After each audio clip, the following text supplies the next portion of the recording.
Welcome everyone to Into the Pit. I have here Arcane Investigations out of North Carolina. So please introduce yourselves. I am Frank. I'm the owner and lead investigator of Arcane Paranormal Investigations here based out of Swansboro. I'm sitting here with two of my team members, Sam and Austin. Go ahead and introduce yourselves. I'm Sam, and that's about it.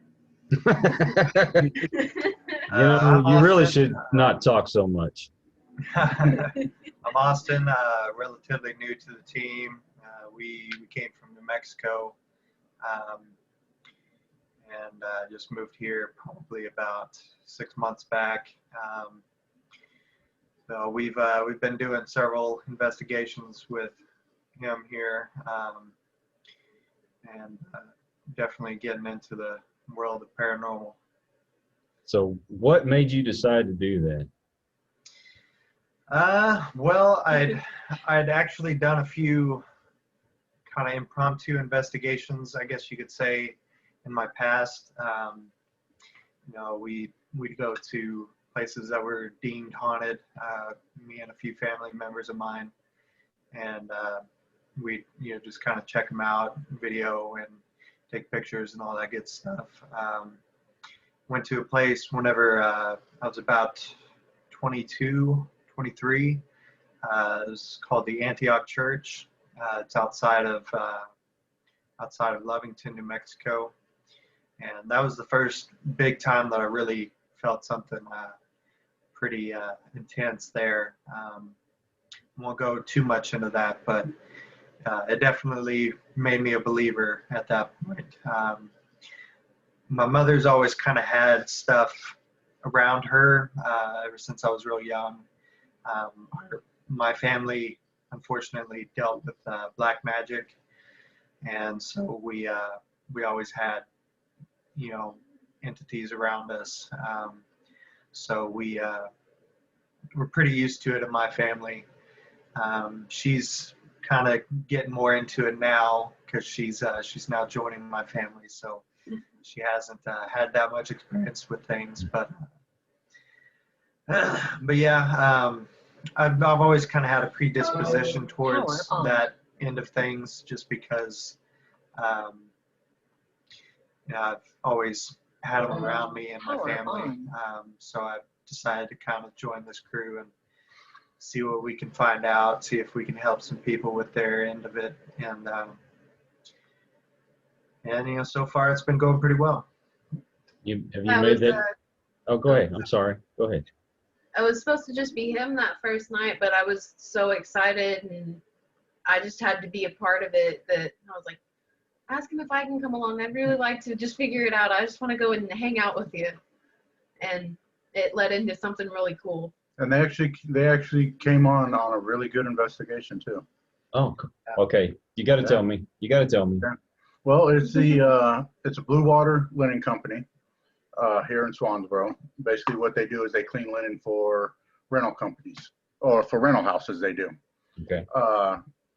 The owner, Carmelo, and I think I'd say he's up there in anarchy, but he reached out to me. My son works there. My future son-in-law works there. They'd always come back with stories of what's going on in there during the day. They've had poltergeist activity during the day, seeing apparitions walking around during the day, disembodied voices, stuff like that. And I was like, well, see if I can get in there. So they basically gave me the key to the place now. And we went in there, me and my son, on night 1, night 2. Didn't really capture a lot of stuff. It was kind of like the spirits were trying to figure out who we were because no one's ever investigated there. Night 3 and 4, Sam and Austin joined me. His brother joined us on night 4. But we started encountering shadow figures in there walking around. They weren't just walking around. They were standing there staring at us, trying to figure out who we are. We were able, I sent you the one picture that we caught of the apparition. that we captured there. And I'm still researching the land, trying to figure out what was there back in the 1750s, 1800s, prior to this building being built in the 1960s. No deaths have been recorded in that place. We don't know if it's a nun, a sailor, or a mid-1800 preacher guy that we captured there. So there's three things we're going off of right now. We caught a buttload of EVPs in there that night. There is one shadow figure that is aggressive in there that we found. They can elaborate more on that, because me and his brother weren't really able to see it where we were, but they can elaborate on the movement of that one, of what happened. Yeah, we were kind of sitting on the ground, sort of letting things, kind of just watching things, seeing how they were going. And I was looking off in one of the corners, and there was like a bin that was, I don't know, about waist height. And I kept seeing what looked like a head just kind of popping up over it a little bit, and thought it was weird. And out of the corner of my eye, after it popped down, there was just this tall figure, 6-7 feet, real skinny looking, it was just a shadow. And I sat there and I was watching it for a minute, and I tapped onto him and was like, hey, do you see this? Is this just in my mind? You know, what do you think? And he saw it, and about the time he looked over, it started walking towards him and my brother-in-law. And I mean, it went so quick. It was glided. Yeah, essentially, as soon as I noticed it, she had tapped me and said, do you see that? And I was like, yeah, I see that, because I noticed it probably about 15 seconds prior to her tapping me. And I was sitting there watching it for a minute, and for a while it was just sitting there. And my brother and him were sitting kind of catty corner to us, so they were to our left, and this thing was basically directly across from us. And so I'm sitting there watching it, and she's watching it as well. And all of a sudden, it just starts moving towards them. And I just had this pretty dark feeling about it, that almost like it was up to no good kind of feeling, And and I got up to them, and it was like right up on them, and it kind of freaked me out. So I shined my light over there. Of course, with the light shining, there's nothing there. And at that point, my little brother, starts to say, his chest is feeling real heavy. And so I guess whatever it was going towards them for whatever reason. But just a little bit prior to that, before I noticed it, she was noticing the head popping up. And that's whenever it kind of presented itself over towards those bins. And it just slowly worked its way over to them, and I had kind of a bad feeling about it. And mind you, this thing that was in that area, we had felt its presence before already. There was this back room in the building that we were investigating that we had kind of gone into, and we noticed at first, that it was kind of going up to the room. It was kind of cold, much colder than it was outside even. And so we went up to the room, and as soon as you enter this room, it was like somebody had hit the dampener almost, like the sound and everything just completely changed. And you would just get the worst feeling being in there, as if whatever's in there does not want you in there. And so we kind of stayed clear of that room for the most part, just because of that. But we decided that night to go ahead and sit back by that room and, just sit in the dark and see what we could take pictures of, and see what we could get video of, and see if we could get any EVP or anything like that. And we were sitting there for a while, and that's whenever she kind of noticed the little head popping up. And then shortly after that, that figure, and it was, I mean, I'm 6'1", and that figure was probably about a foot taller than me. Wow. Yeah, and we had noticed it there, and it just slowly started working its way over to them. I just had this bad feeling, like, you know, I didn't want it to get to them because I didn't know what was going to happen when it did, you know. So I shone my light over there, and at that point, my little brother, you know, he was telling me that, you know, as soon as I shined my light over there, his chest just got super heavy, you know, as if there was like something weighing on his chest. And then from that point, we kind of sat there for a little bit longer, you know, just to see if we could see anything else. But shortly after that, we kind of left the area just to leave whatever was there alone and see if maybe that figure would, you know, if we called to it, if it would come up towards the front of the building. Mhm. And it never did. It would never come to the front of the building. It very much liked to stay towards that back room. Yeah. It was almost as if it was protective over that back room. Yeah. So the owner and the general manager of the company wants us to go back and focus on that area. Kind of poke the bear now when we go back. You know, be a little bit more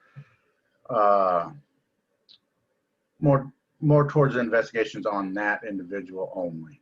You know, so we're going to go in there and provoke a little bit, poke the bear a little bit, because they want to know what its intentions are. Why is it there? Who is it? And because it was pretty aggressive. It turkey peeked over those bends and then came around and just rushed up on the two of us, kind of like flexing his muscles, like, hey, this is my area, you know, get out of here. You know, and that room, I walked in that room first before them in the pitch dark, and it was the energy in there. The hair on my arm stood up immediately, back of my neck stood up. I could feel my hair moving a little bit on my head. The energy was so strong in there. So we're gonna go back. We're gonna poke the bear a little bit, and we're gonna see where it leads us to, and hopefully we can get some answers from them. Yeah. And you never know, there might be a specific reason why it's protective over it. You know, maybe something very important to them was there. You know, got to be really careful when you deal with that. That portion of the building area there was an extension that they built on over there later on in the years. So that's why I want to try to find the information on what was there prior to that building, because they weren't having this kind of activity until this extension was built on. So there's got to be something connected to the land there that it will not leave that area and come into the old part of the building. It'll stay only in that new extension that was built. So it's got to be connected with the land somehow. But as soon as I find those answers, though, then we'll know what we're dealing with, you know, and know how to deal with it. You know, maybe there's a body buried there underneath from the 1850s, and you know, all we need is just, you know, get a man of cloth to come in and bless the whole building, bless that spot or something, and you know, put that person at ease. You know, but one activity we were getting was, one thing we do is if we make contact with the spirit and that spirit communicates to us that it needs help crossing over, we'll do what we can to help that spirit cross over. And we did make contact with the female spirit on night 3 that indicated she needed help crossing over. And she was just one of those lost spirits, you know, that you encounter. And so at the end of the night, you know, I went through with my holy water, did some prayers and blessings, you know, for this female spirit. And we were getting a lot of EVPs from her, a lot of communication from her. We go back night 4, nothing from her. So it was kind of like, you know, we helped her, you know, ease her pain and helped her cross over. So we know that's one spirit that we know of that we helped that we were able to help cross over to the other side and be at rest now. Yeah, it's really important when you get into this is, you of course you show the utmost respect to not only the property owners, but to whatever entities might be there. Hmm. And if you can help them, I mean, that's a lot of them, that's all they want. They need somebody to hear them and to, help them along, where you get some groups that just, they come in and it's just the thrill of, oh, we got a ghost here, but nobody wants to take the time to see what's Yeah. the problem.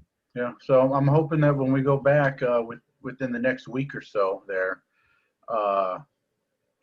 it could be a situation where, it's like the lost boy from Peter Pan. He lost his marbles, so we just got to find the marbles and, give them back so that person can be at rest now. So I'm hoping that we're going to be able to do that for this entity. I think we've all lost our marbles to get into this in the first place.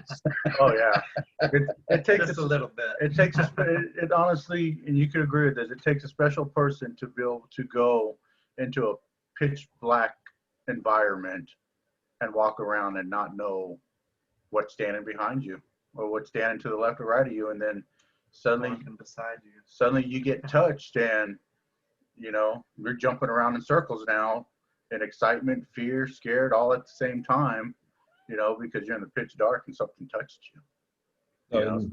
Yeah, you take a risk. I mean, you Oh, get yeah. scratched. I've not only been scratched, but I've had something attach itself to me where it made me physically ill. Hmm. And I didn't know that that's what had happened. I went to 3 different doctors and took test after test after test. Nobody could figure out what was wrong. And it took a medium to actually tell me this is why you're having the problems you're having. Yeah. So, yeah.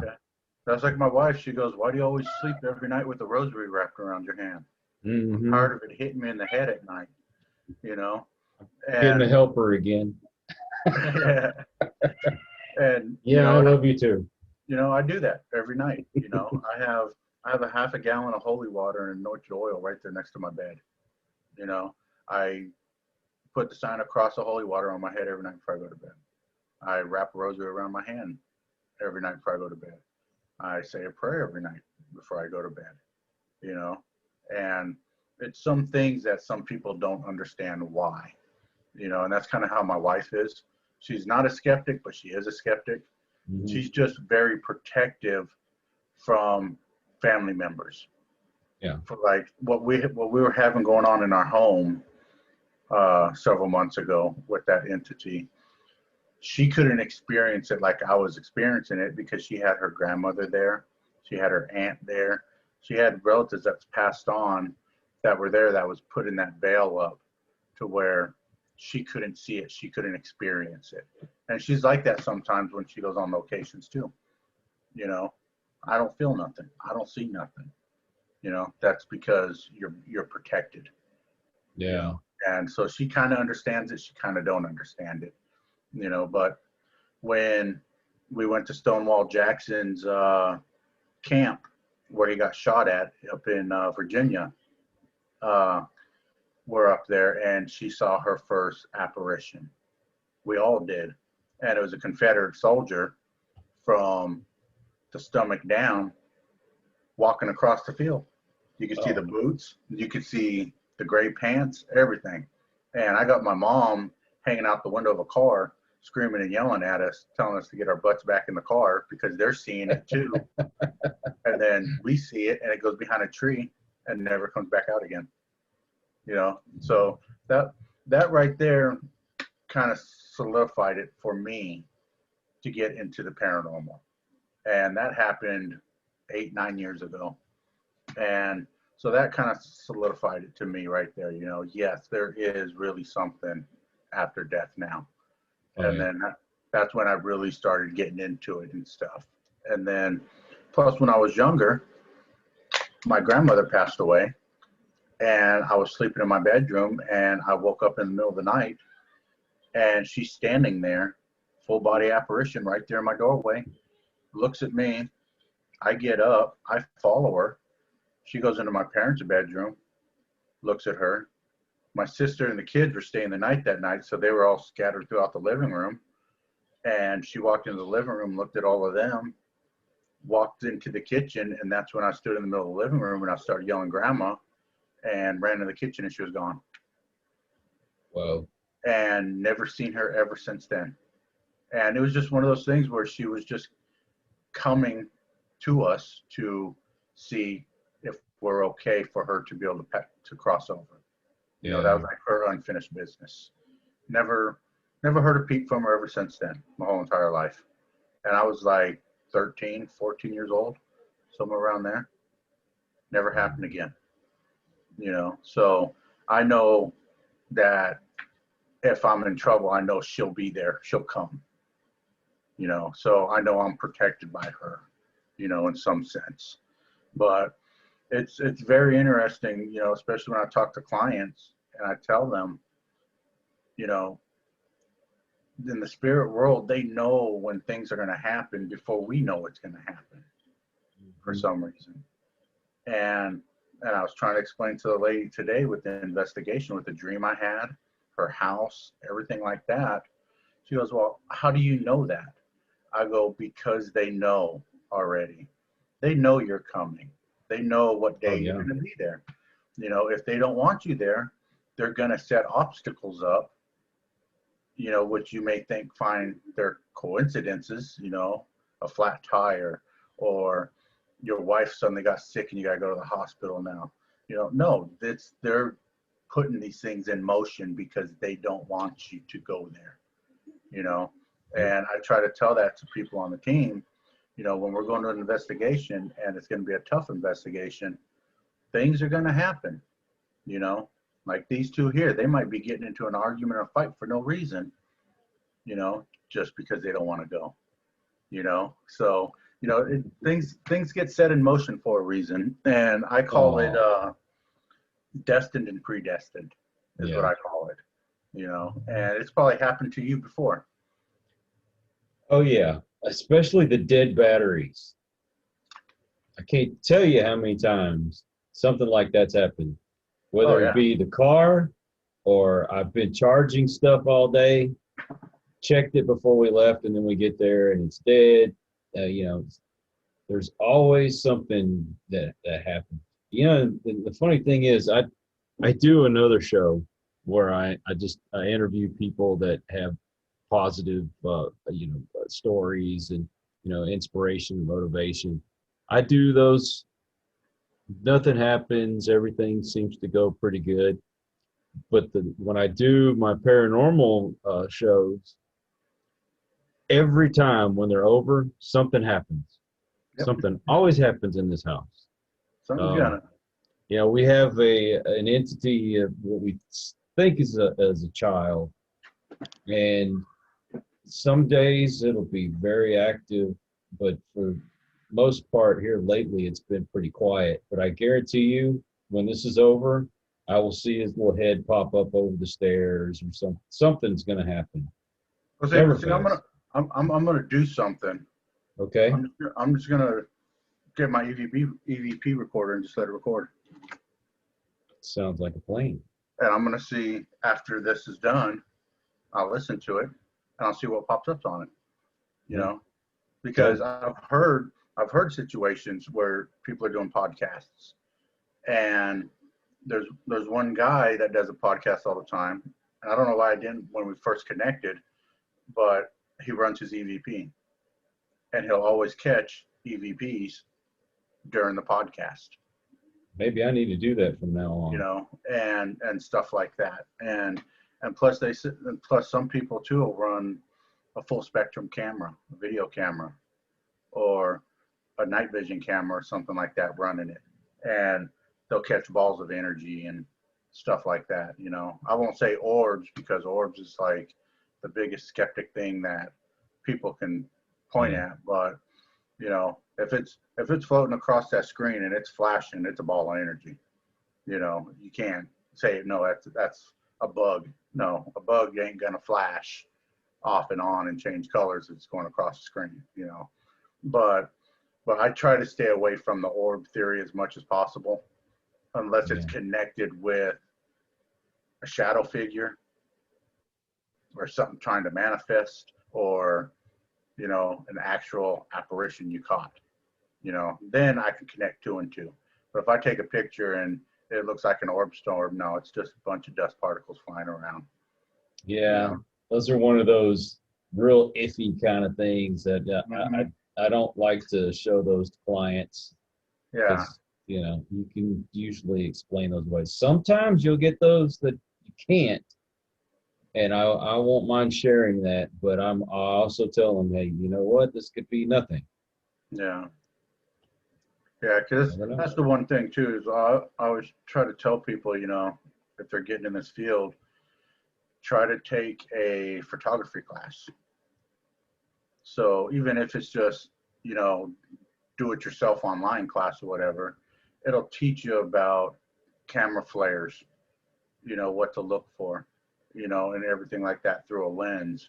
So then you can say, yes, that isn't a red orb flashing by on that person's head. No, it's a camera flare.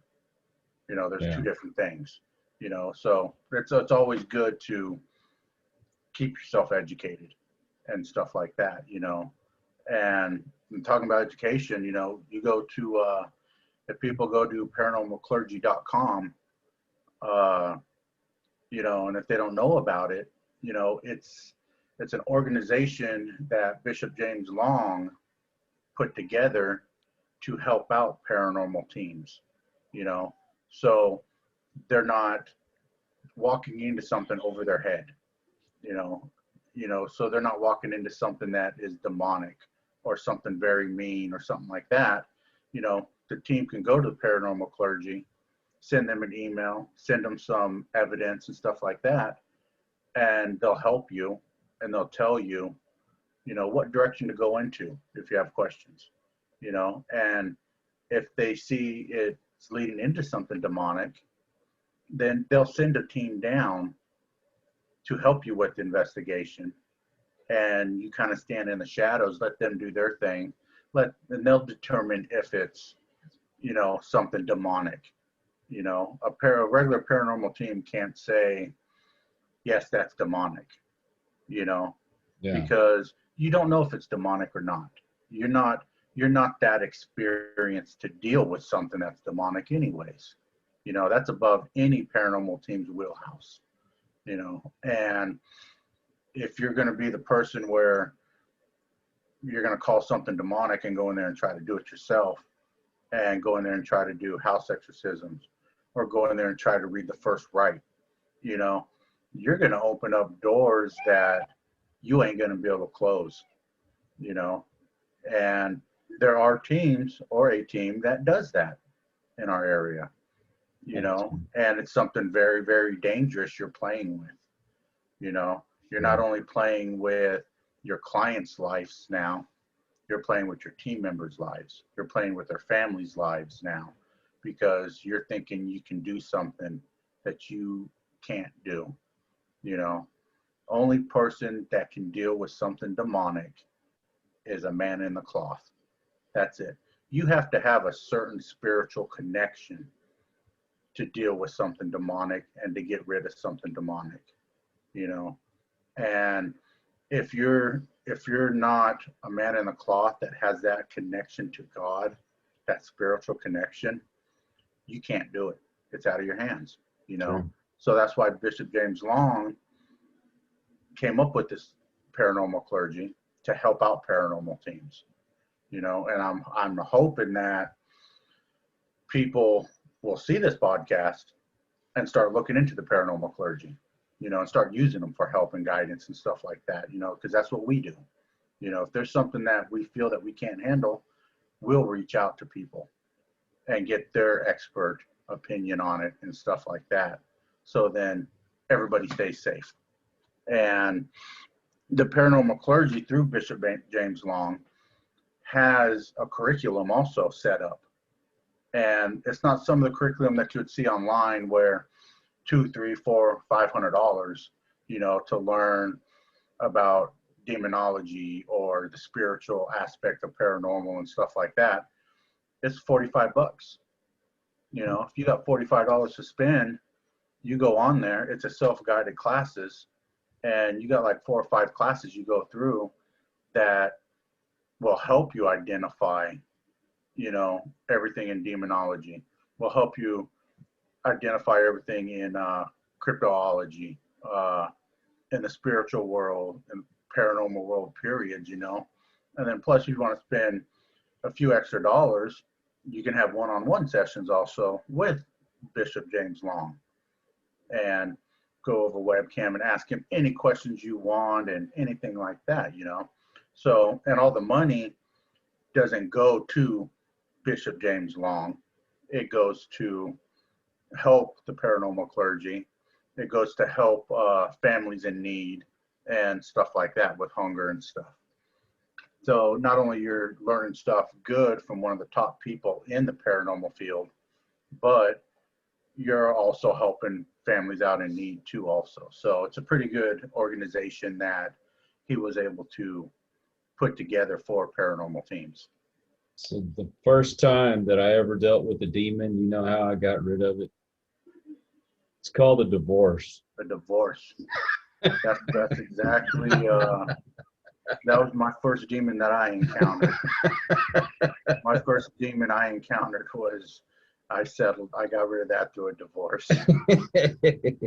But yeah, all joking aside, you know, this is a serious matter. Oh yeah. And, you know, people shouldn't just go into this blindly or thinking, okay, I've seen every episode of Ghost Hunters, Ghost Adventurers, and I can do the same thing they do. You don't see everything that's behind the scenes. You're only seeing bits and pieces of what they go through. Oh yeah. And number two, even they will tell you they're not experts at getting rid of these things. Nope. They have to go to people that are experienced in it. Yep.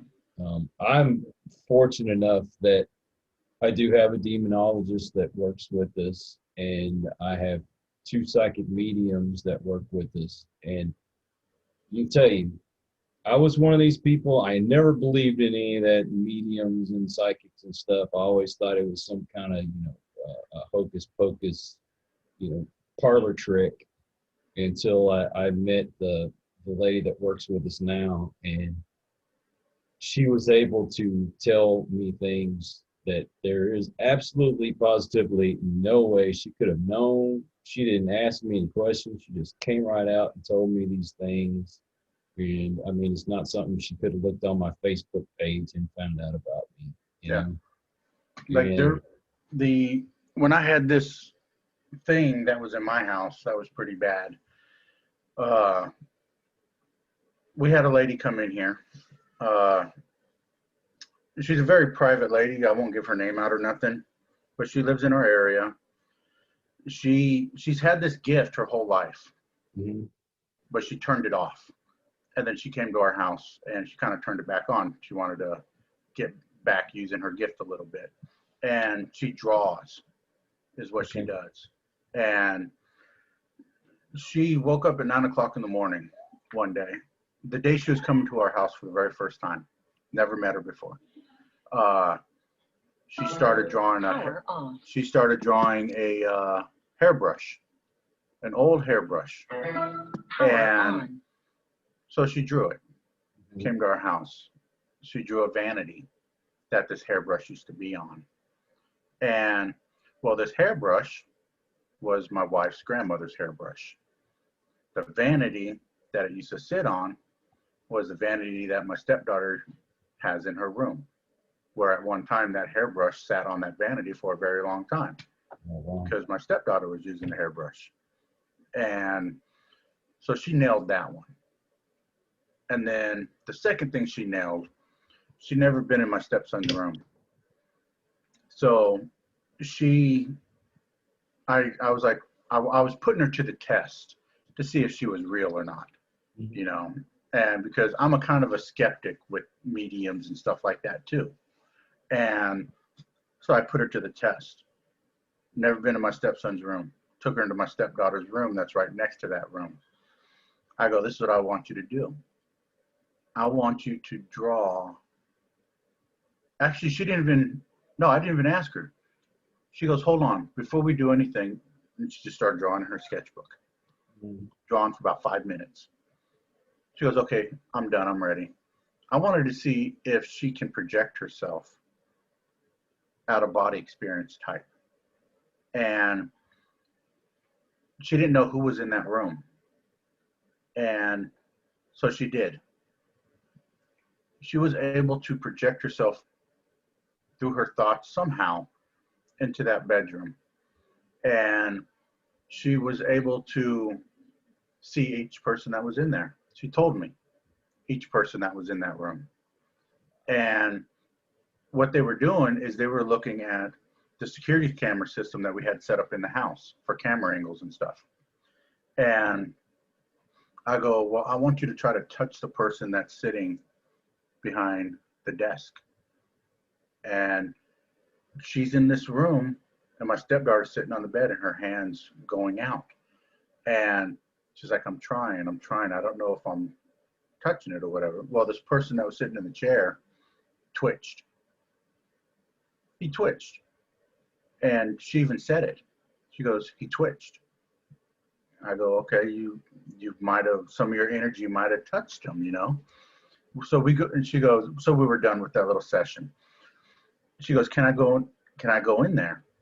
And I was like, yeah, you can go in the bedroom. She goes in there and she showed me the drawing. She goes, look, she drew every single computer screen. She even drew a pair of shoes that were on the floor by the bed. She drew where each person was sitting on the bed and the person behind the computer screen. And I was like, okay, so you're pretty gifted, you know, if you can do that and never been in a room before. So I was impressed, you know. So I put her through the ringer that night. You know, I wanted to see what she really could do. And she was doing it. She was projecting herself into a bedroom, telling me where people were. She made a connection with this entity to where she was able to see it and see how it was moving, how it was shape shifting and stuff. And so she was the real deal. But she doesn't want to be drug into stuff. She wants to be very private and stuff with her gift, and you know. So I respect that, you know. Yeah, that's understandable. And what was amazing was that night, we're all sitting on the couch of my house, you know, just seeing the movements of what this thing's gonna do. And 4 of us at the same exact time saw a serpent, transparent, with black triangle stripes, come out of the top of the door jamb, because the door was open, came across the ceiling, circled, came across us. And it was over the top of us. And we were watching this thing move across the top of my ceiling in my house. And then out of nowhere, it was like God sent down a protector or one of our family members or what. But there was a full-blown white apparition that walked across the living room in front of us. And this thing retreated back into the bedroom, and this apparition walked into the bedroom. And then that was it. And then we're sitting on the couch again, and we all see it out of the corner of our eye. All 4 of us see this thing come out about door handle level with the door open, came out about a foot. It was a head of a serpent. It was as real as this computer in front of me, fully manifested. And it was completely black. We could see the eyes and the mouth of the snake. And it was probably a good, I'd say 16 inches in diameter all the way around. It came out about a foot, looked around, and went right back into the bedroom. And then later that night, the crawl space in the bathroom, we had it open. And one of the guys is like, what is that up there? And it's like a triangle orange thing, you know, up in the crawl space there, you know. He was like, I'm going to reach up there. I'm going to see what that is. I was like, you reach your hand up there, it's going to get bit off. And so we were joking about it. 6 o'clock in the morning, sun's already up. This thing was up inside the crawl space of the house during the day. And he was going up there to grab it, and it just went whoosh. I mean, as quick as you can blink your eye, it moved. And we just jumped back. And I was like, I told you, if you would have put your hand up there, it would have got bit up. And so whatever I had in my house, it was mean. It was evil. It was pure evil. You know, I won't call it a demon, you know. So we came back 2 days later. We got that crawl space hatch, and we got the hatch in the hallway because they're connected through the crawl spaces. We sealed it and blessed it with anointed oil and holy water, and left it up there for 2 days. Couldn't come down. So the night that we cleansed the house real heavily to get rid of it, we blessed and sealed the bedroom doorway to where it couldn't come out into the living room or the rest of the house. I started to piss it off so much to a point to where we had to get it pissed off to a point to where we can actually, you know, try to make it manifest so we can get rid of it, you know, to let it use up its energy. And it started manifesting in the doorway in a gray shadow in the darkness. We could see it. It had a head similar to the aliens on Independence Day. It had a regular human body. And I knew it couldn't pass that threshold because it was blessed. I stood toe to toe with it, me and this other guy, and it growled. It growled so loud we could feel the air go past our faces. And it pissed me off even more.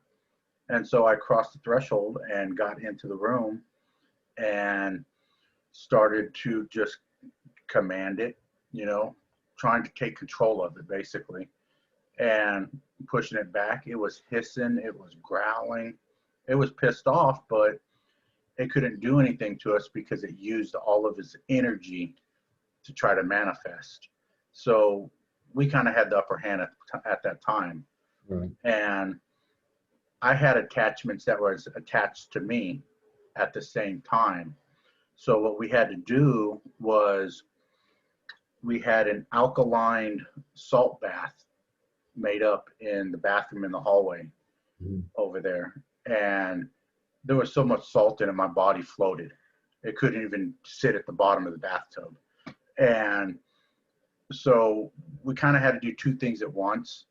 I had to get in that salt bath and submerge myself to detach the negative entities that were with me still, while everybody else was cleansing and getting rid of the main entity that was in the house. And it was weird because it was like a snap of a finger, you know, and in a snap of a finger, the whole atmosphere of the house changed.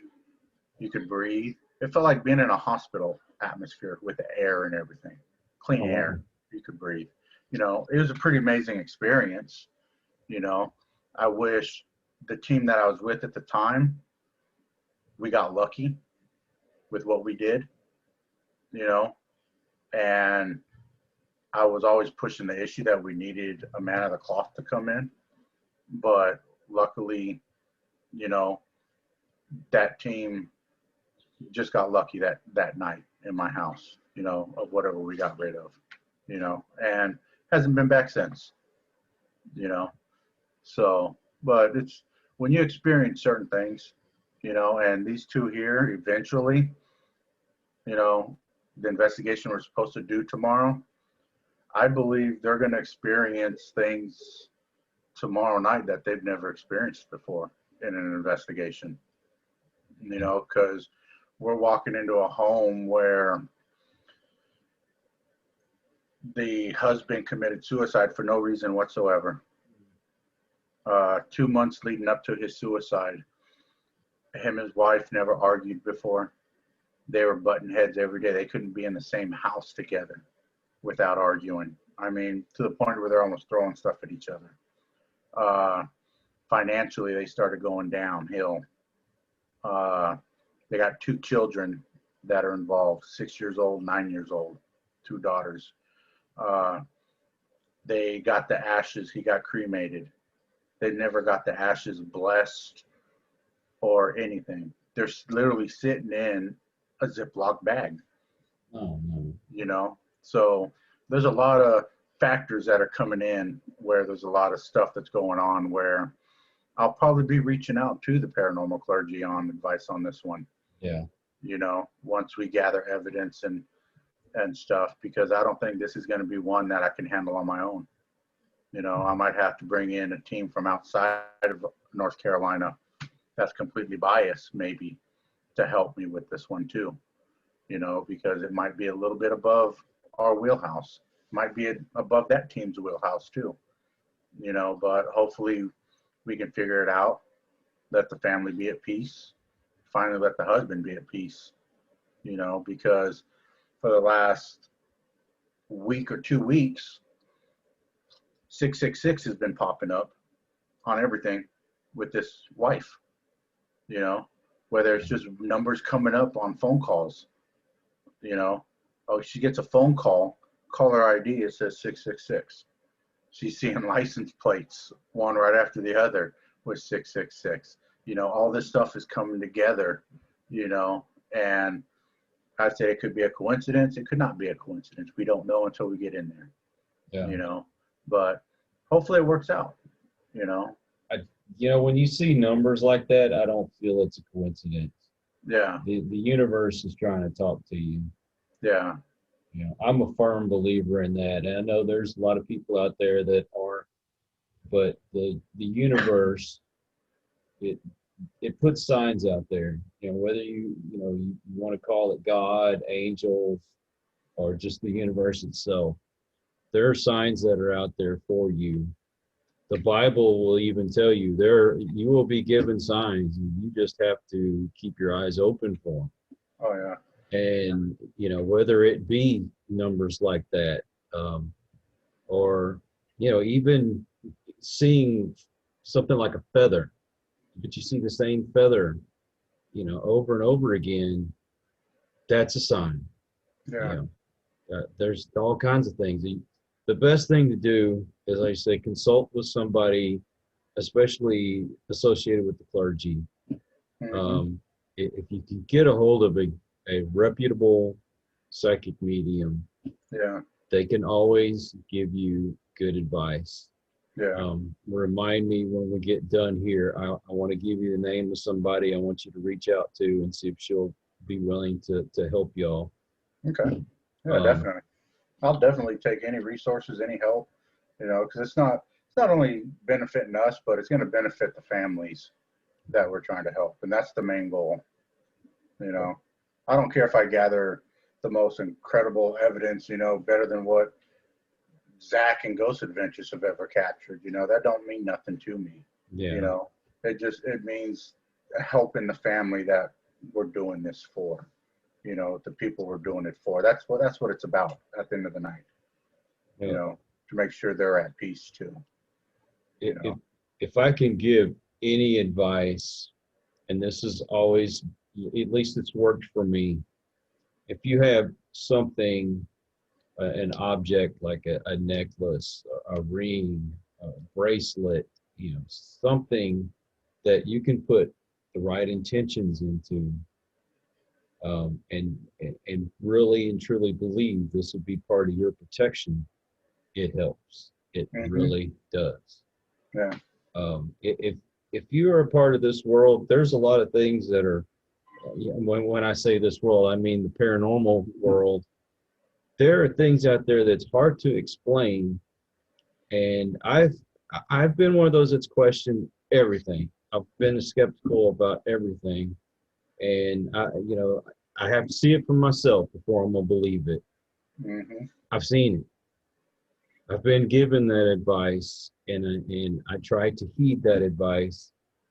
Don't just shoo it away. Listen to these things. People that have been in it for years, you can get a little bit from everyone, and not everybody's going to steer you the right way. Yeah. You know, that's another thing when you're in this field. You've got those that are the dime a dozen. I saw it on television, so I can do it kind of people. And then you've got those that are really serious, and they Yeah. they educate themselves. And then, Yeah. you know, and education, like you said, is very important. You never stop learning. I don't care if you've been doing this for 40 years, you never stop learning. Yeah, that's like all the stuff I gather, regardless what it is, you know, I'll try to send it out for copyright as soon as possible, all the time, because not only to protect the evidence we've gathered, but I also want to be able to protect the clients Mhm. also, you know. So I'll never post something online, whether it's a picture, EVP, video, or anything, unless it's already shipped off to copyright, you know, because I want to make sure everything's protected. Because, you know, like you said earlier, we were talking, you know, you got the skeptics, you got the internet trolls and all them, you know, they'll take a picture off my Facebook page, off of Instagram, Twitter, somewhere. And then a year from now, you know, I'll just be looking stuff up and I'll come across a paranormal team and I'll see my thing on there. You know, I'm like, what are you doing? You know, it's not yours. Don't take credit for something you didn't do. Plus, you don't have the permission from these families that just went through this to be able to do that. Now it's circulated worldwide, you know, and I like to be able to have control of all the evidence to protect the families, Yeah. you know, and that's the main goal at the end, you know, is try not to post addresses, change the Never. names if you can, you know, and stuff like that, you know. And I'll only send raw footage to individuals that I think I can trust, Mhm. you know. And like the video I sent you, you know, before I sent it to you, believe me, I did an extensive check on you, you know, to see, you know, will I be okay to send this video to you to see privately, you know, and hope it don't get out anywhere, you know. Yeah. So You I know, shouldn't have put it on YouTube, did I? no. Doggone it. Oh no, no, it won't be repercussions from me, but it'd be repercussions from that family, Yeah. you know. You And you have to show them the utmost respect. oh yeah, They're yeah, trusting you to come into their home, and so they also have to be able to trust that you're not going to go out and you know use this to you know make you a name or yeah, you know that kind of yeah. stuff. And I, then I'm I mean I always let my clients know, and I will make them sign something saying you know this footage is going to belong to me. yeah, But if you do not want me to post it or share it, then I won't do it. And you know, there are some that they don't have a problem with it, but then there are those like I'd yeah, rather not. And so I respect that. yeah. Like my media release form has all that in there, you know, that it's my stuff now. I'll use it how I want.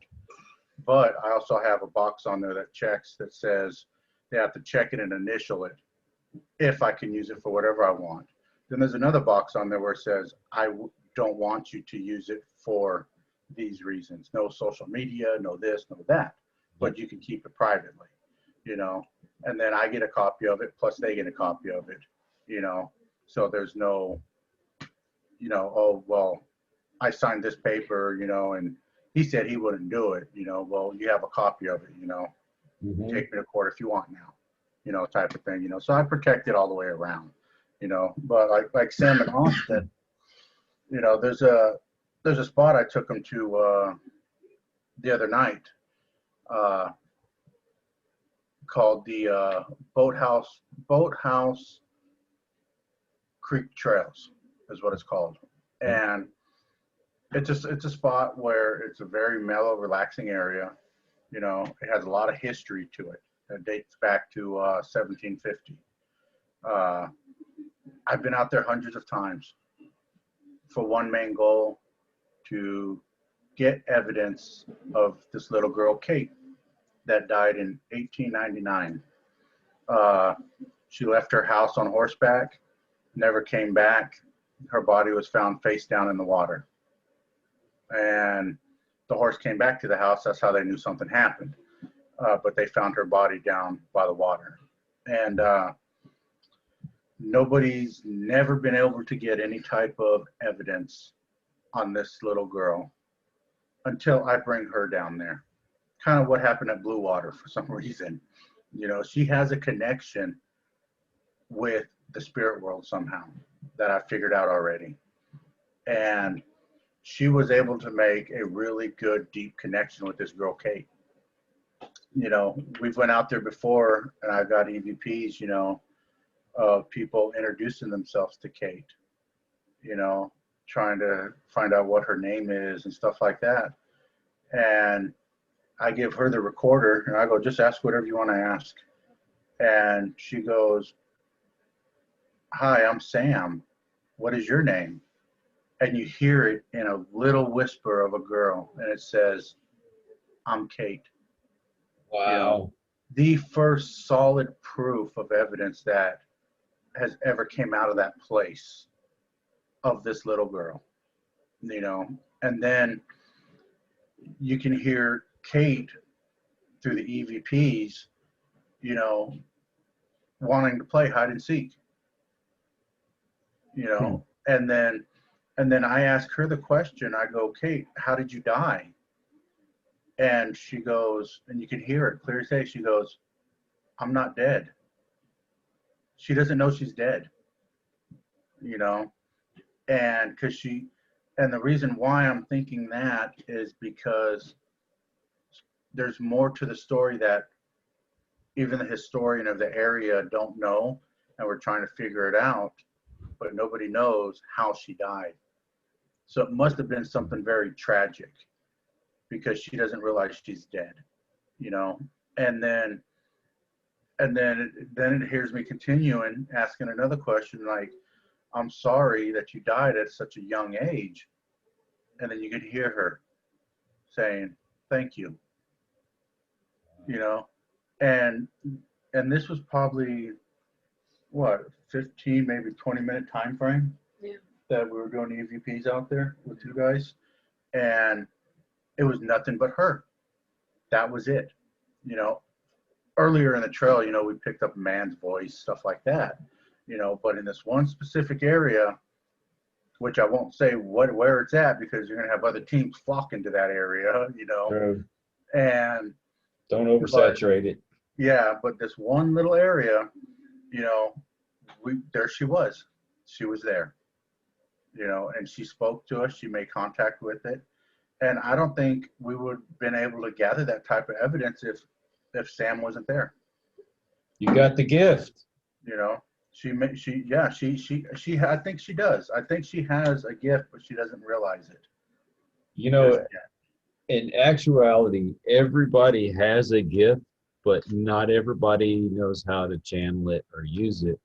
And you don't know specifically what that gift is unless, you know, you work on it.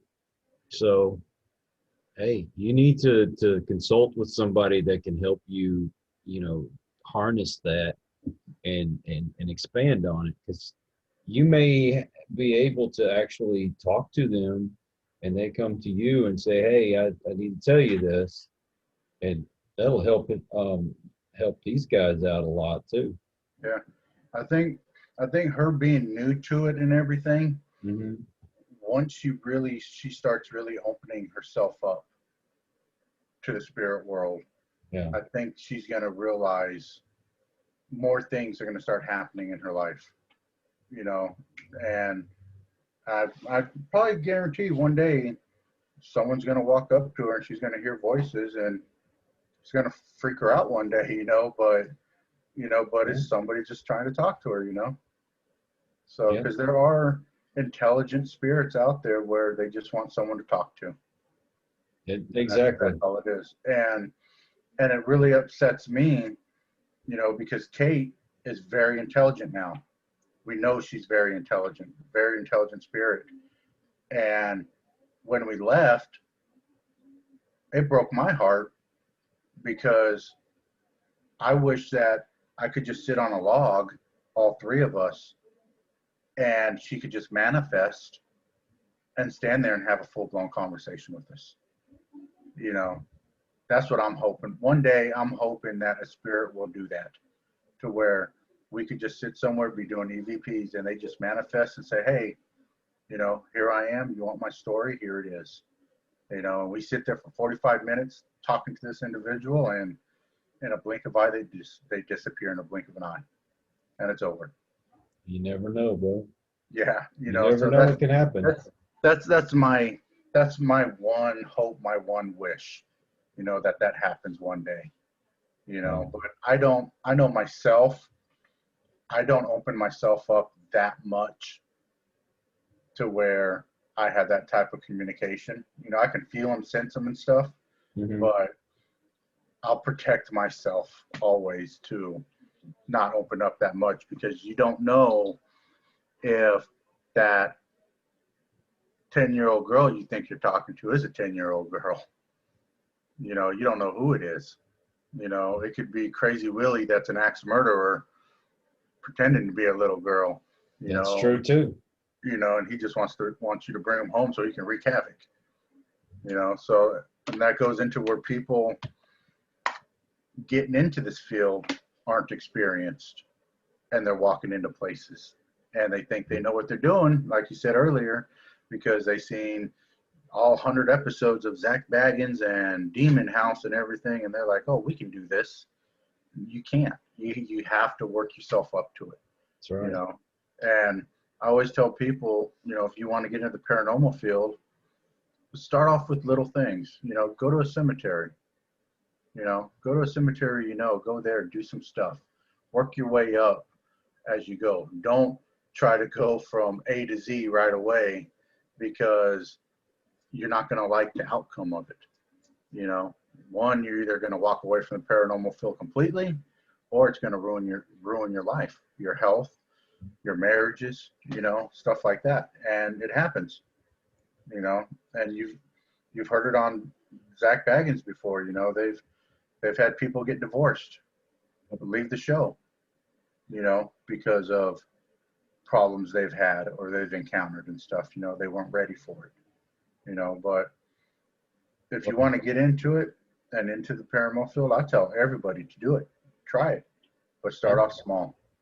Yeah, I don't want to discourage anybody from that, because, you know, we all had to start somewhere. Oh, yeah. I'm just saying, don't go in there with that attitude just because you saw it on television. You think that you know what you're doing, because that's how I actually started out. I thought, oh, man, I've watched all, you know, 9 seasons of Ghost Hunters. I know what these guys do, and I try to do those same things, and then found out the hard way that's not how you do things. And, you know, go in, if this is my advice. I'm not saying everybody needs to do this. Go in as a skeptic. Try to find a reasonable explanation for why everything's happening. Because too many people go in and automatically think it's paranormal. It's paranormal. It's a ghost. It's a ghost. And it may be the simplest little thing. You know, I've done a place where they've had other teams show up, and they said, man, we hear a voice at 2 o'clock in the morning. Every morning we hear a voice, and you can always hear it from the window upstairs. And you can hear a chair rolling across the floor, and, you know, all these things. And so we went to this place. I'm expecting all this great stuff to happen. Well, you know what happens at 2 o'clock in the morning?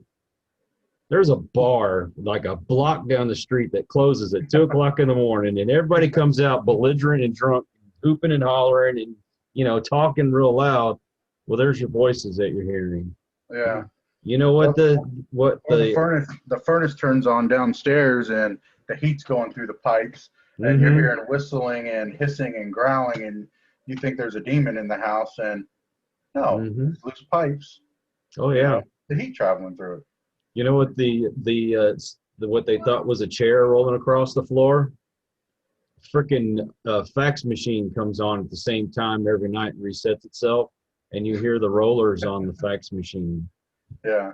I mean, it's little things like that, you know, and it's, to me, that's kind of fun when you get to figure out, oh, this is why this happens, you know?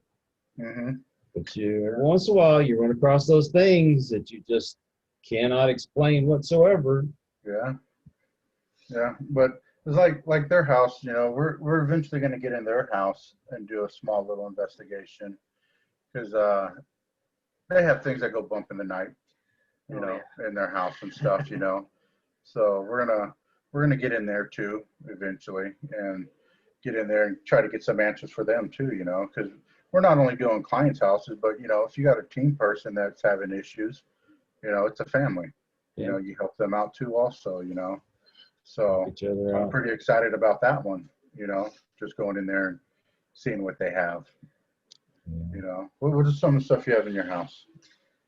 Well, the first week that we had moved in, I had a week in between where I got here and when I would go to work.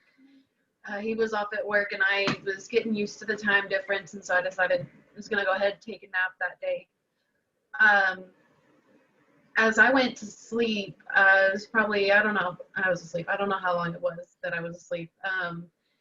I start hearing voices and like this like whispering in a voice, and it was a man's voice, and it was so just like real and right there that I woke up thinking he had already come home for the day and was talking to me. So I wake up and I look over at our dog, and he's staring right at the bedroom door. He's not, his hair isn't standing up, he doesn't look agitated, but he can hear something too. So I kind of peek my head out the bedroom door, and I don't see anything. And I mean, and there's been times where it kind of sounds like there might have been footsteps out there, but Gee, I heard footsteps Yeah. today. Yeah, she was working today. I was home alone. And this has happened to me several times already. I'll be laying in bed, and my dog, he always sleeps with me. He's a big old pit bull Siberian Husky mix, so he cuddles right up on you. He's a big old dog, but he That's a dog. snores real loud, and he'll be asleep next to me, just snoring, just and he does this thing where he dreams too, where he'll start like and like yipping in his sleep and kicking his legs and stuff, and it wasn't last week, it was the week before last week. I was asleep. It was probably about 2-3 in the morning, and she was asleep next to me, and I woke up, kind of had a weird feeling, and I started hearing like the same thing she was talking about, like the whispering and stuff, just past my door out in the hallway.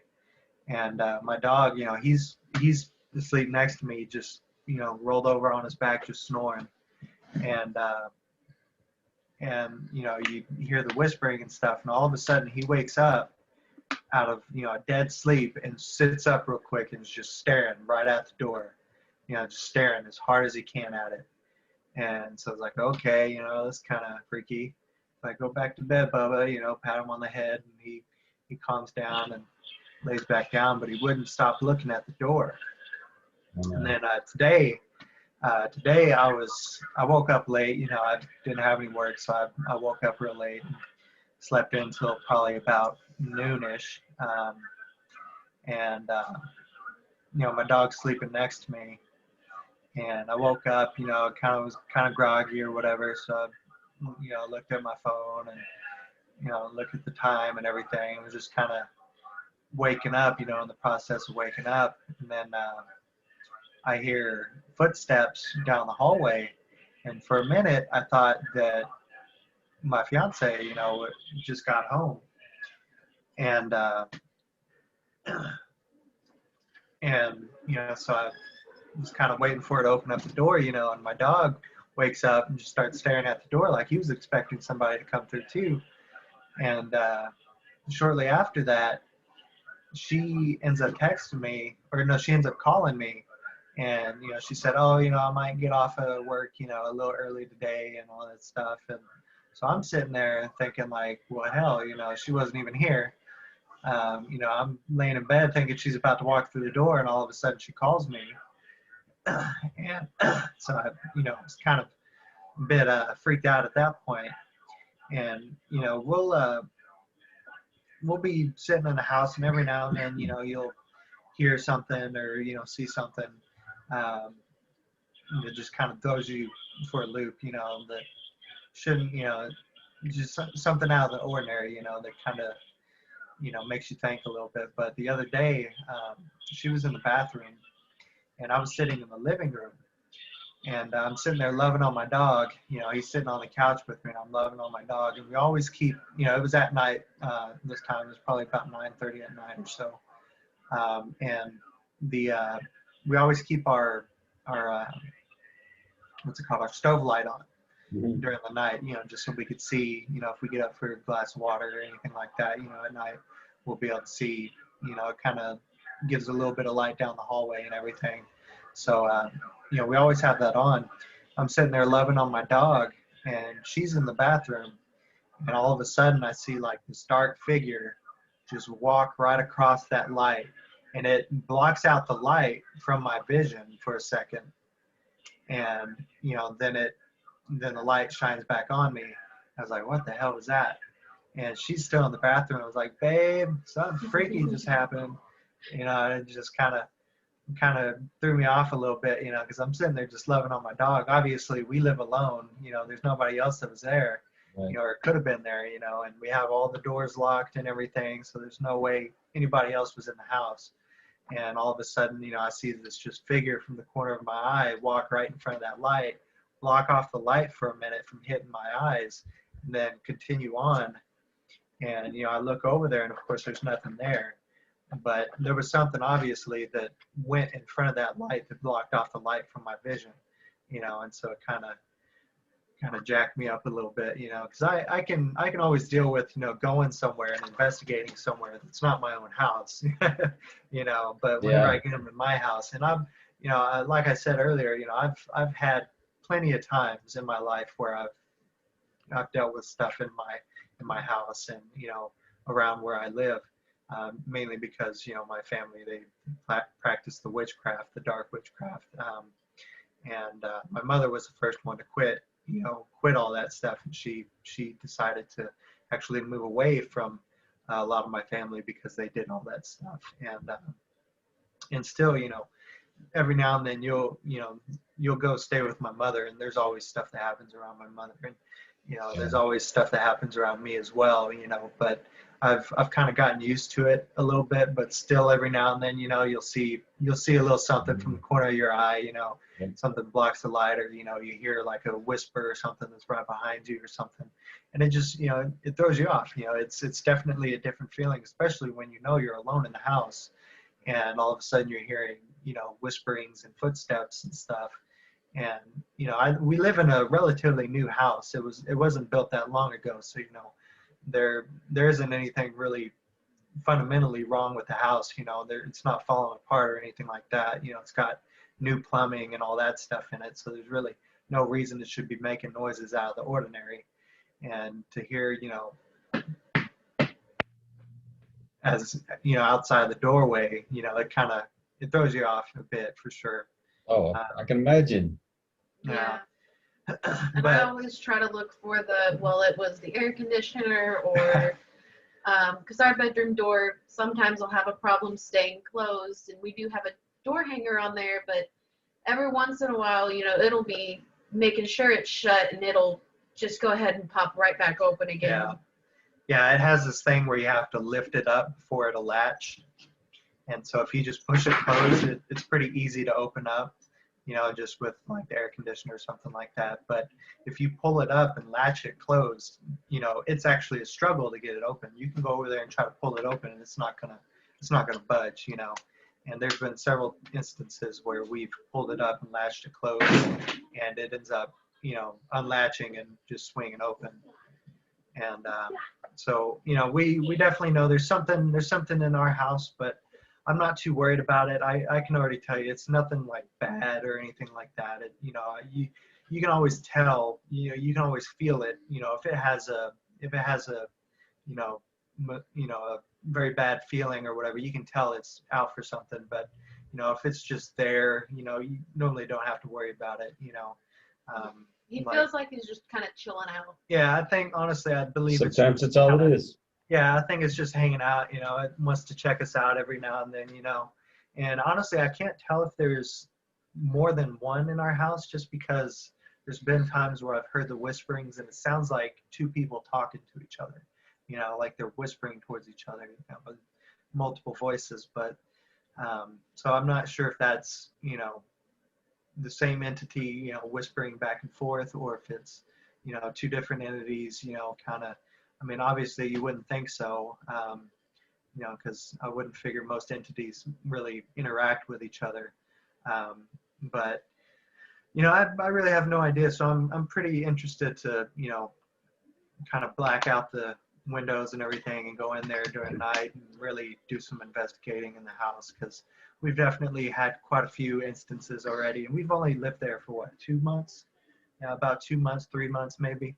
And we've already had quite a few instances already where, it's kind of got us a little bit unnerved, just stuff that really shouldn't be happening in the normal environment, kind of happens, and definitely throws you for a loop a little bit, especially because, your home is supposed to be your safe place. That's you true. know, you're supposed to have a good environment in your home, and having something there that we're not quite sure what it is definitely can be unnerving at times. But I've felt for the most part that it doesn't seem to be negative.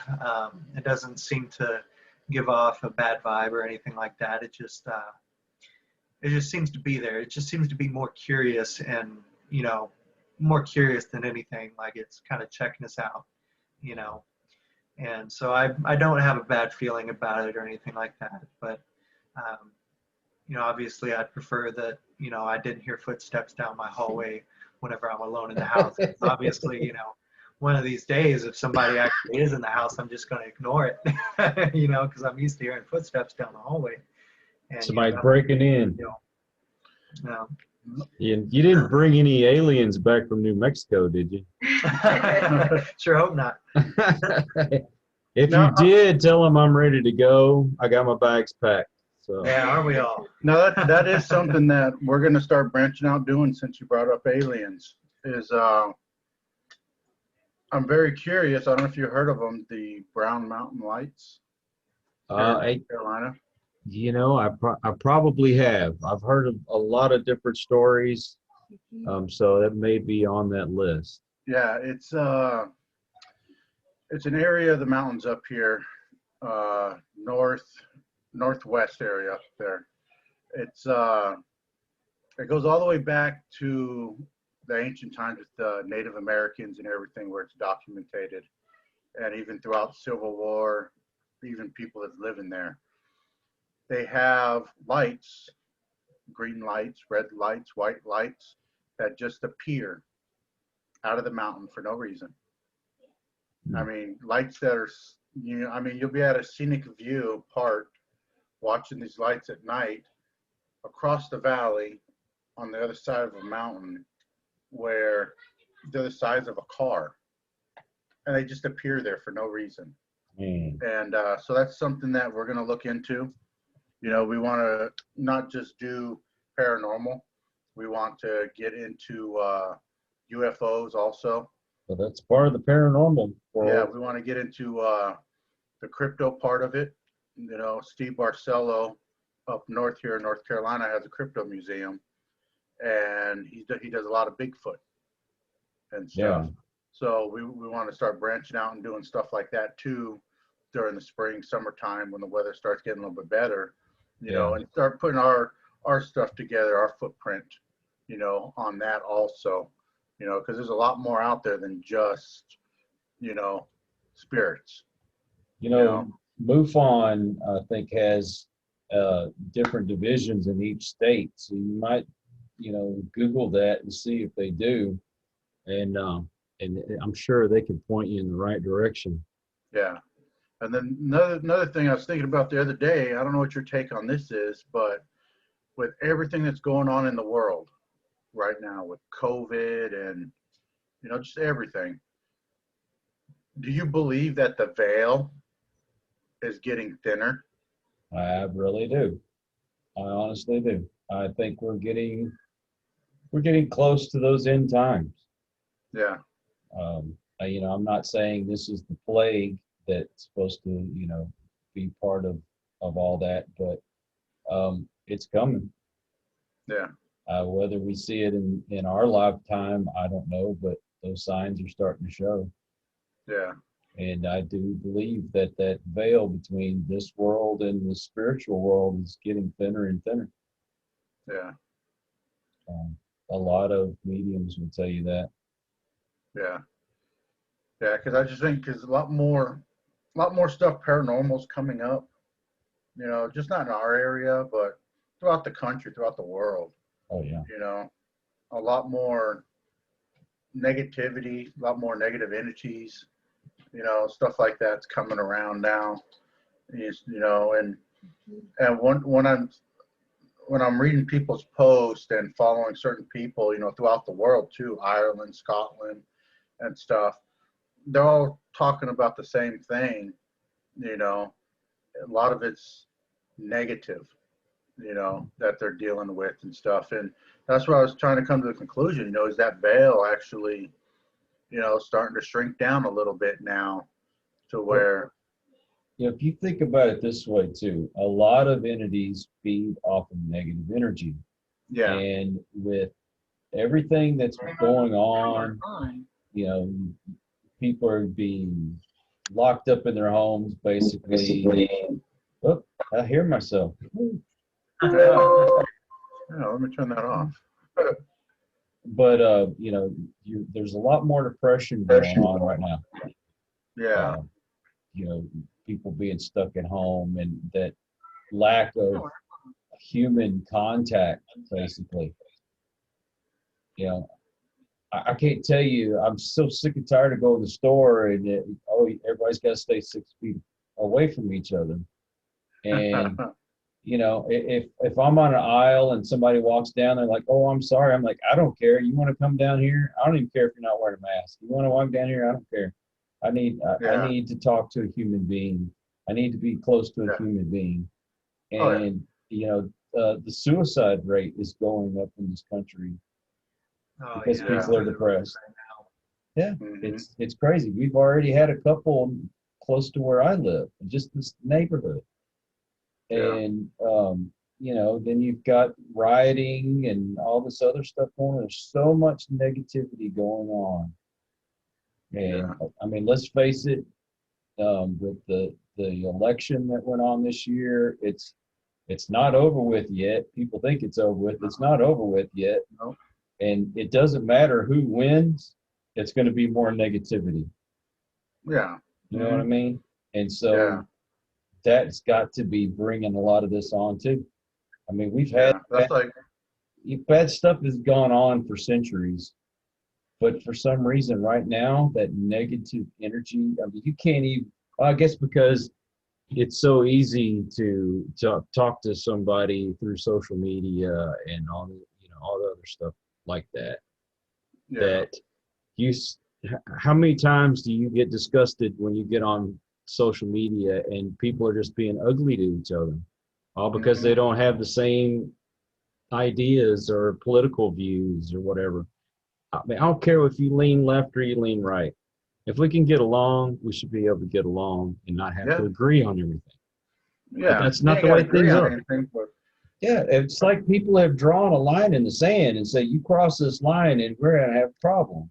hmm well, that's like when, if you think about it, you know, our forefathers when they came up with when they did the Continental Congress meeting or whatever it was to sign, you know, the paper and all that.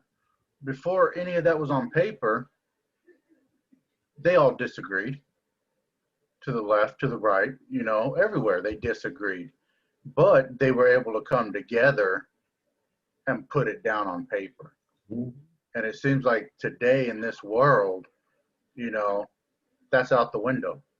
Sure. You know, it's like one side, the left side's got to benefit with this, or you don't get this, or the right side's got to benefit with this, and you don't get this. It's not about you guys, you know, it's about the people. And that's what's written. That's the first line of the Constitution. We the people. That's right. You know, it's not about your guys' differences. I don't care if you hate the president or you like I don't care. You know, it's about the people. You know, it's not about you. You know, You know, and it's going to be like that forever. I tell people I am not a prejudiced person. Some of my best friends are Houston Texans fans, so you know. Yeah. Yep. Oh yeah. Yeah. Oh no, you're not. You're in Austin, so you're not down by LeBrock and Lovett and all that down there. No. We're mid part of Texas. Oh, okay. Texas. Yeah. All right. We're about, I guess we're about 2.5, 3 hours from Dallas, about 3.5 hours from Houston. You ever get down to New Orleans to do anything? I have been through New Orleans. We haven't done any investigations there, but my wife is from kind of close to Morgan City. So if you're familiar with that part of Louisiana. Yeah. We're right now we're looking into the Waverly Place right now. Oh yeah. Hillview, looking into that one right now. The original Conjuring House up in Rhode Island, we're looking into that one. But the only downfall on that one is that the owners of it now are a paranormal team that own it now. They want to turn it into a tourist attraction. Of course. And start charging people and start charging paranormal teams and stuff like that to go in there to do investigations, which with something that iconic, I don't agree with it. You know, you shouldn't do that, you know. And Ohio State Penitentiary is locked in for next fall for us. Oh, that's cool. You'll like it. Yeah, so we're gonna go there. Be safe. Yeah, and then Gettysburg is locked in for us already. Nice. We just got to get the dates and everything, and I got to give them to my contact up there. So I ran into a really good contact up there that I met on social media that does ghost tours on Gettysburg. Oh, cool. Yeah, so she was able to hook it up. All I got to do is give her the dates. So hopefully when the cold weather goes away into spring, summertime, you know, we'll get up there and do the house, do the orphanage, you know, do a little bit of the battlefield and stuff like that. You know, so we're gonna be fortunate enough to get in there. But I'm not too concerned about big places. I want to do them, you know, but I like doing first time places, abandoned houses, abandoned buildings, you know, stuff like that, stuff that no one's never done.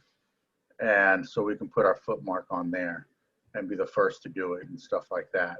Yeah. So that's what our company's mostly based around, is first timers. Yeah, I spent my honeymoon at the Ohio State Reformatory. Oh yeah? Yeah. Slept there and everything?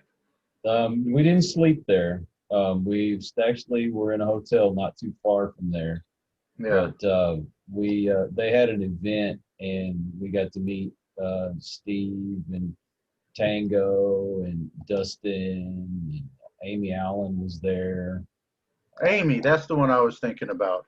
That was there originally with Taps.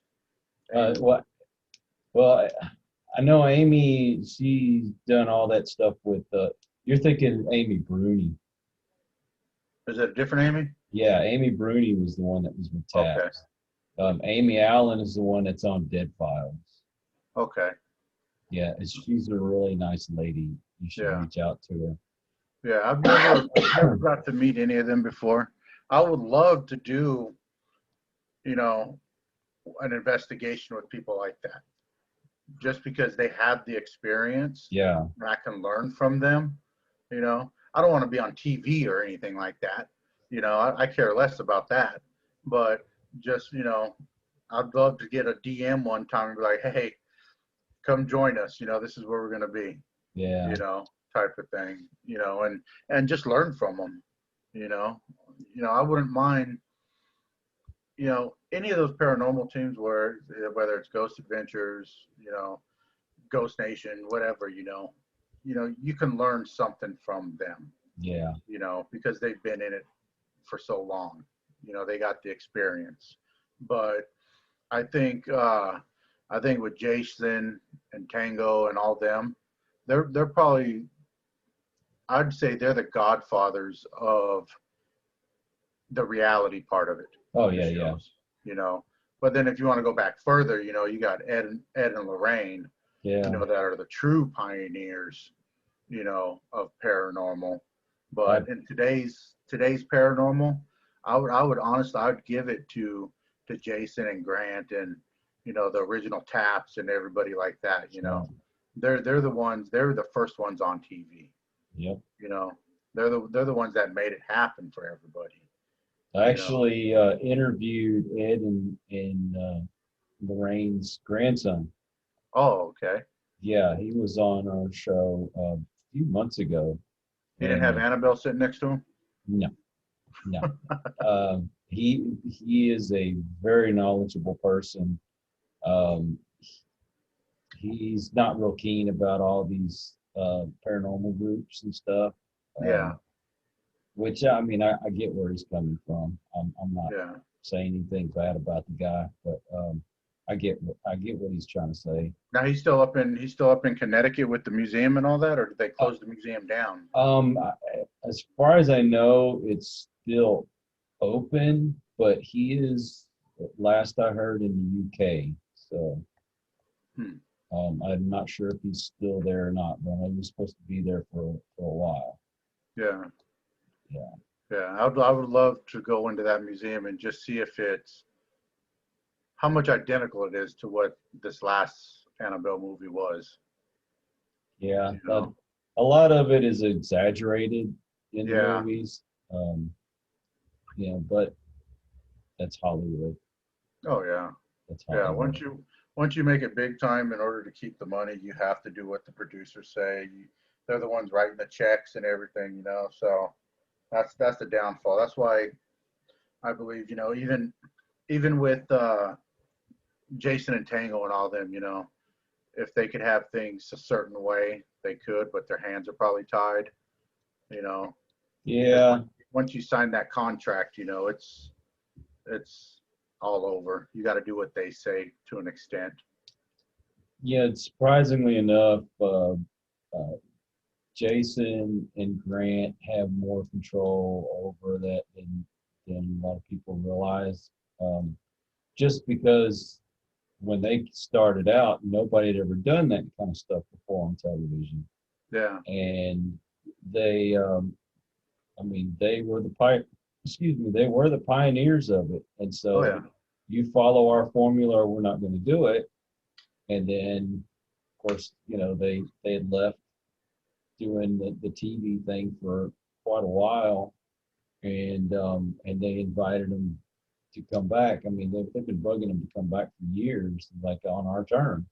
Well, they had a lot on their plate though too back then, because when Taps first came up and it first came on TV, they were still juggling their personal jobs.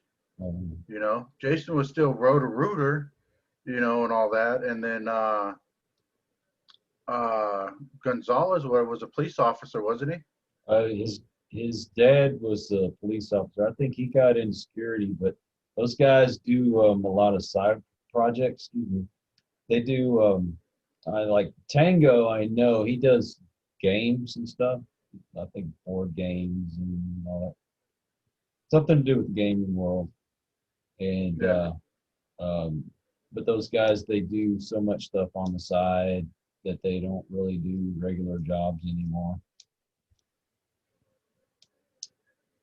Oop, froze there. Yeah. Are you still there? Okay. Let's go Yeah, ahead. I'm here. Let me go ahead and close the show out. And if y'all would like to come back and talk more, I would really love to have y'all back. Oh yeah, definitely. So let me just do we're done. speech, and I'm going to stop it. Well, All I right. want to thank everyone for joining us and for taking time out of your day to listen to these guys, and for you guys take time out of your day to talk to me. Very much appreciate it. And I look forward to hearing more about y'all's investigations, and I really would like for y'all to come back. Oh yeah, we definitely will come back. Yeah, sure Well, thing. We'll keep you posted. We got the one investigation tomorrow, then we got a few more lined up after that, little small ones. But we capture anything good, I'll definitely send them to you. I want to be your update center. Yeah, I definitely will. I'll keep you posted on all the investigations we're doing and everything like that. And then hopefully next time we connect, whatever, Mustafa can join us. That would be awesome. I'm gonna talk to him. I'm gonna see if I can get him. Okay. But Yeah. thank you again. Yep. Of course. Definitely. Po boy.